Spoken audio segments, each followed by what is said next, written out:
Selena from Fayetteville, how much water should I really be drinking? This kind of ties into what we were saying. Yeah. If I add flavor enhancers, does it still count as water? Yes. Yeah.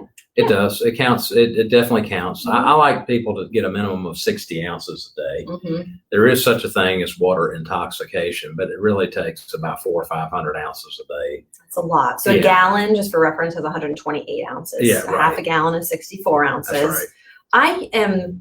I'm not a big proponent of the gallon a day challenge or those huge jugs. I do like the idea of having something that you see, that you know, getting through the day where you should be at. So it's almost like a timeline. By 9, you should have drank this much, and by 12, this much.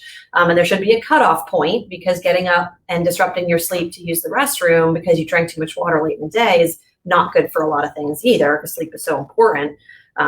I usually, especially in our practice, when we're using medications that may be a bit more drying, such as phentermine, where you have a little bit more dry mouth or can be a bit more constipation, I usually tell folks 60 minimum, 80 probably a good thing to shoot for, but it depends where you're starting from. If someone comes in and says, I hate water, I don't drink any, well, maybe we're going to aim for 16 ounces that day. We have to meet you where you are. So you have to set realistic expectations. It doesn't need to be a gallon, but if you're at 40, maybe do try to get to 16. If you're at 60 and you want to try to get to 80, I think that's absolutely fine. And we do recommend the flavor enhancers. Yeah, things like Crystal Light, as long as it's sugar-free, and you can squirt it in there and give it flavor. They even have electrolyte ones like the Propel and Powerade. I think they have little squeezies you can put in. That's correct. And speaking of electrolytes, a lot of times the water intoxication is because you over dilute your electrolytes, like sodium, potassium, magnesium. So that's what ends up getting you in trouble.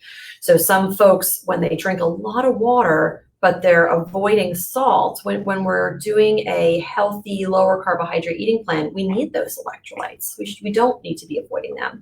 So if you prefer something like Propel or Powerade, or even putting a little bit of pink salt in your water to get the electrolytes, that can help you feel better hydrated and avoid things like muscle cramps and constipation and headaches and fatigue. That's correct. Bingo. Good question. Let's move on to